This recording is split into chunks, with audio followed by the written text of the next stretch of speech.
পর্যায়ে বক্তব্য নিয়ে আসছেন জনাব তারেক রহমান।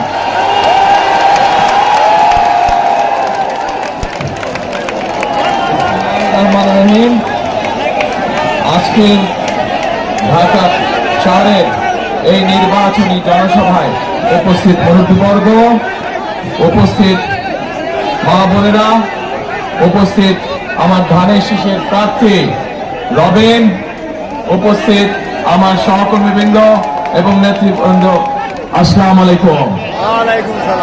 আসসালামু আলাইকুম। কেমন আছেন আপনারা? ভালো আছেন?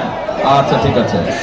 এখন এই যে একটু আগে রবিন যে বক্তব্য রাখলো, এই রবিনকে চেনেন আপনারা? কে রবিনটা? কে এই এলাকাছে আপনাদের সন্তান? আর কি ধানের শীষের রবিন যখন এখানে দাঁড়িয়ে এই এলাকার মানুষের কষ্টের কথা বলছিল, রবিন যখন এখানে দাঁড়িয়ে এই এলাকার সমস্যাগুলোর কথা বলছিল, তখন আমার কাছে মনে হচ্ছিল আসলেই রবিন আপনাদের সন্তান, আসলেই রবিন এই এলাকার সন্তান। তা না হলে এত নিখুঁত ভাবে এলাকার সমস্যাগুলো তুলে ধরতে পারে না, এত নিখুঁত ভাবে মানুষের কষ্টের কথা কেউ বলতে পারে না। যেই মানুষটা সারাটাক্ষণ এলাকার মানুষকে নিয়ে ব্যস্ত থাকে, যেই মানুষটা সারাটাক্ষণ নিজের এলাকার উন্নয়নের কথা চিন্তা করে, একমাত্র সেরকম মানুষের পক্ষে সম্ভব এত সুন্দরভাবে, এত পরিষ্কার ভাবে এলাকার কষ্ট এবং মানুষের কষ্ট এবং এলাকার সমস্যার কথা তুলে ধরা। এবং তার বক্তব্য শুনতে শুনতে আমার কাছে মনে হলো যে রবিনকে আমি ধানের শীষ দিয়ে সঠিক সিদ্ধান্ত গ্রহণ করি। আমার সিদ্ধান্তকে সঠিক, আলহামদুলিল্লাহ। এখন প্রিয় ভাই বোনেরা, এই যে এলাকার মানুষের জন্য হাসপাতাল প্রয়োজন, এই যে এলাকার মানুষের জন্য জিয়া সরণী খাল পর্যন্ত, এই যে এইদিকে যে মাতালে যে কবরস্থান আছে, এখানে যাওয়ার জন্য যে রাস্তা প্রয়োজন, এই যে যেই সমস্যাগুলো নিয়ে আলোচনা হলো, এইরকম সমস্যা, এই যে এলাকার মানুষের কর্মসংস্থানের সমস্যা, এই যে মিল ফ্যাক্টরিগুলো বন্ধ হয়ে যাচ্ছে, এই কাজগুলো আমাদের পক্ষে করা সম্ভব ইনশাল্লাহ আপনাদের সমর্থনে, আল্লাহর রহমতে ধানের শীষ নির্বাচিত হলে, ধানের শীষ সরকার গঠন করলে এই কাজগুলো আমরা করব। এখানে সালাউদ্দিন সাহেব একটু আগে বক্তব্য রেখেছেন, তারপরে রবিন বক্তব্য রেখেছে। দুইজনের কথা থেকে যে কথাগুলো বেরিয়ে এসছে, যে এই এলাকায় এই যে এই রাস্তার কথা বলেছে, এই রাস্তার দেশনেত্রী খালেদা জিয়ার সময় করা হয়েছে। এর বাইরেও আরো যে খাল খননটা আছে, এই প্রজেক্টও করা হয়েছিল দেশনেত্রী খালেদা জিয়ার সময়। এরকম অনেকগুলো কাজ আছে এখানে করা হয়েছিল। ইনশাআল্লাহ দেশনেত্রী খালেদা জিয়ার সময় বিএনপি এই এলাকার মানুষের সমস্যার সমাধানের জন্য যেই ধারা অব্যাহত রেখেছিল, আগামী দিন বিএনপি সরকার গঠন করলে আমরা সেই ধারা আবারও অব্যাহত রাখবো। প্রিয় ভাই বোনেরা, যেই শিল্প কারখানাগুলো বন্ধ হয়ে গেছে, ওই জায়গায়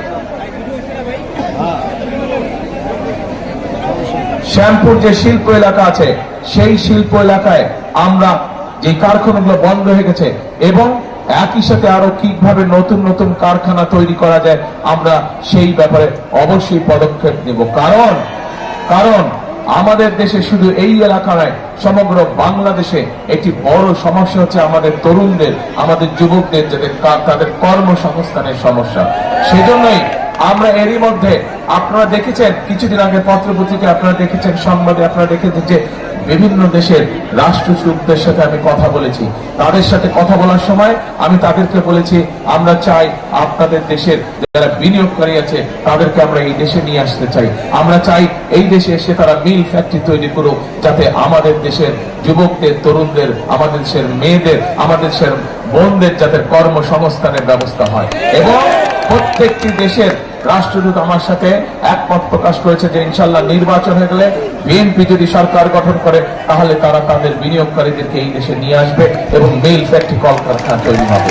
শুধু তাই নয় প্রিয় ভাই বোনেরা, শুধু তাই নয়, আমরা পরিকল্পনা গ্রহণ করেছি যে আমরা ইনশাল্লাহ বিএনপি ইনশাল্লাহ সরকার গঠন করলে আমরা প্রত্যেকটি ঢাকা শহর সহ প্রত্যেকটি জেলায় আমরা বিভিন্ন রকমের ভোকেশনাল ইনস্টিটিউশন এবং ট্রেনিং ইনস্টিটিউশন, টেকনোলজিক্যাল ইনস্টিটিউশন, আইটিতে আমাদের তরুণ সদস্যরা যারা কাজ করে তাদেরকে বিভিন্ন প্রকার ট্রেনিং দিয়ে আমরা দক্ষ কারিগর হিসেবে তাদেরকে গড়ে তুলতে চাই, যাতে করে এলাকার শিক্ষিত যেসব ছেলেরা আছে মেয়েরা আছে শিক্ষার আলোয় তারা আলোকিত হয়েছে, কিন্তু কর্মসংস্থানের অভাব রয়েছে, কিন্তু আমরা তাদেরকে বেকার থাকতে দিব না।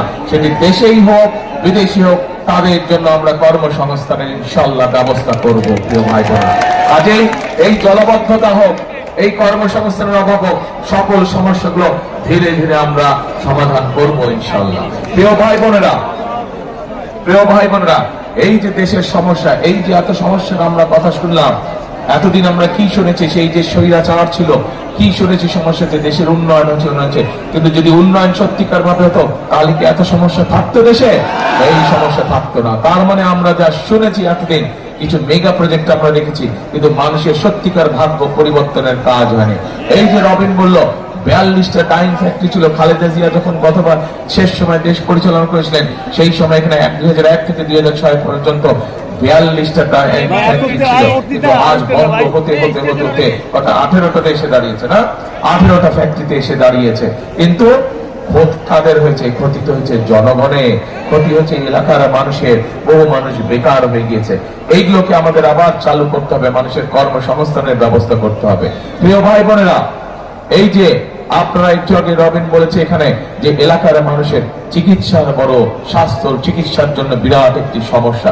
ইনশাআল্লাহ ঢাকায় এমনিতে অনেক মানুষ বাস করে, ঢাকায় যেই হাসপাতাল আছে, যতগুলো হাসপাতাল আছে ঢাকার জনসংখ্যার জন্য সেটি প্রতুল নয়, আরো আমাদের হাসপাতাল দরকার।